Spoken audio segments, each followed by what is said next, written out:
Hello everyone, welcome to the Storyist.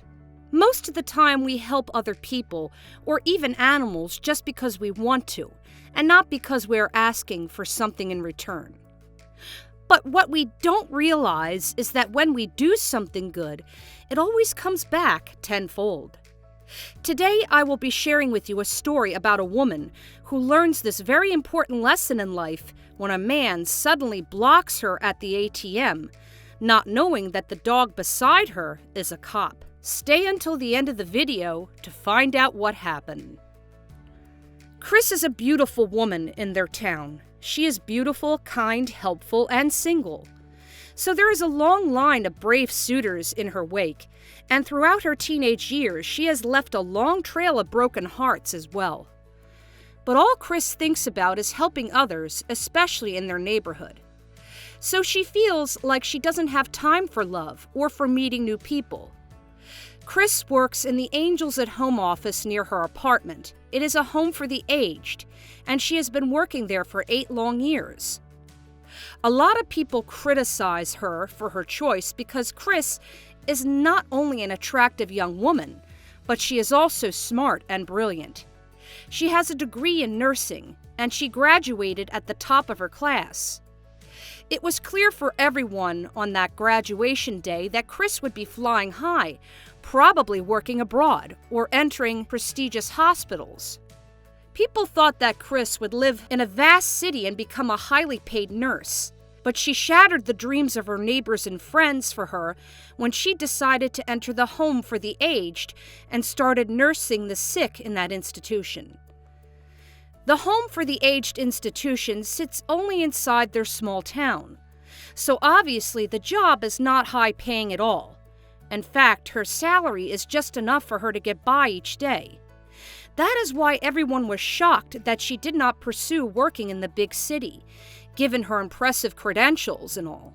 But whenever someone would bring that topic up, Chris would always tell them that she chose to work at the home for the aged because she wanted to help people who needed her help. I did not study to become a nurse so that I can earn a ton of money and to live in the city. I like it here. I grew up here, and I want to help people in my home, is what Chris would always respond to people every time she would be asked about it. She also tells them that her main goal in life is not to be rich, but to help others, and that this is the main reason why she decided to become a nurse after all. Most people would be touched whenever she says this, but some will still think that she is just a waste.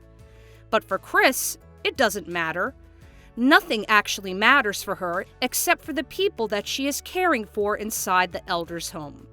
But if there's one negative thing people would describe about Chris, it's her dislike for dogs. She likes animals. No, she loves them, except for dogs. She would often tell people she was bitten by a huge Rottweiler when she was just 6 years old, and how she almost died because of the rabies. Because of this, Chris does not like being around dogs, and she fears for her life every time one is around. But what she didn't know was that her world was about to turn upside down. One morning, while Chris was walking to her job at the Home for the Aged, she spots what seems to be a dark cloth from afar. She is wondering at every step what that thing could be. At first, she thinks that it might be a dog, which sent chills all throughout her body.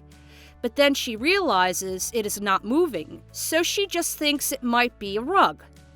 But when she walks a little closer, she finds out that it is indeed a dog, a black Labrador, and it is not moving because it is wounded. She immediately freaks out and runs to the other side of the road. She tries to keep walking, but when she looks back, she sees the dog is gasping for air. The fear in her chest becomes guilt. Guilt that she ran away from someone or something who needed help. And isn't that what she vowed on doing? Helping others? She does what she does best. She tries to help the dog as though her life depends on it. She slowly walks to the dog and she notices that it can't move because of the wound on the side of its stomach. It has been shot. Chris notices that the dog is wearing a collar with a police badge in it and realizes it is a police dog that must have made its way safely after a fight with goons. Seeing that the wound is now bleeding rapidly, she gathers all her courage up and carries the dog. She calls an ambulance while she is walking, and soon enough, an ambulance comes. She tells them that the police dog is wounded and that it needs help. The people are so helpful to Chris, as they know her as someone who really helps people. But they can't help but be shocked when they realize that Chris is helping a dog. The dog soon recovers from its wound, and the day comes that it needs to get back to its home. During the operation, Chris stayed with the dog and refused to leave him. When the dog was ready to come back home, she couldn't let it go. It is also a surprise for her because she knows she hated dogs all her life. But being by the dog's side in its life and death situation, she feels like she bears responsibility now to take him home. And so she does. The two became immediately close. Chris always plays with him before she leaves for work in the morning, during lunchtime, and when she gets back home in the afternoon. They go on walks together at the park, they meet other dogs, further helping Chris overcome her fear of other dogs, and they sleep in one bed. Chris grows to love the dog very much, and she names him Buddy.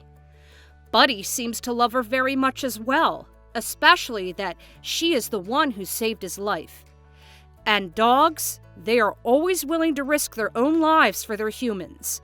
And that is exactly what is about to happen. One day, Chris decides to buy some groceries, including Buddy's dog food. But she realizes she is already short on cash. So she walks to the nearest ATM and tries to withdraw, when all of a sudden, a big bulky man blocks her from the ATM just when she is about to get her cash. The man collects the cash from the ATM that Chris withdrew, and she tries to push him aside, but the man is big and muscly. There's nothing she can do. "Please, that's my last money. Please give it back," Chris says, crying.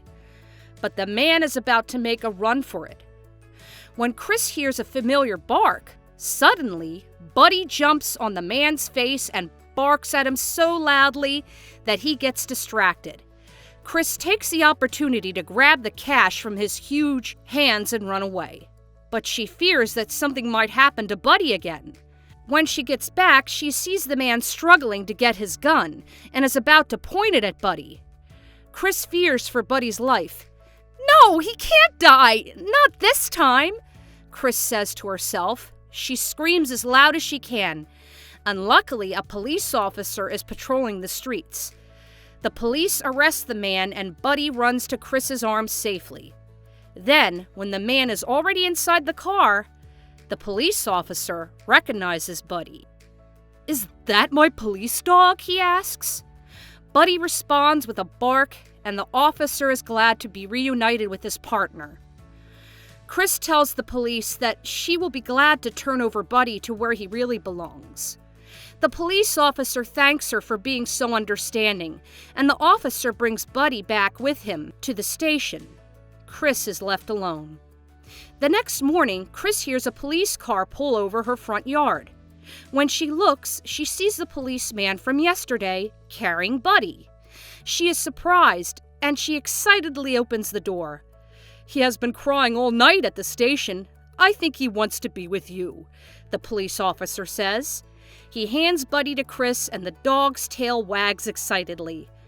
"But what about his duty?" asks Chris. "His duty is to protect good people like you," the officer replies, and leaves. Chris is very happy with Buddy, and their lives are never the same again. That's all for today. We hope you enjoyed that video, and we'll see you in the next.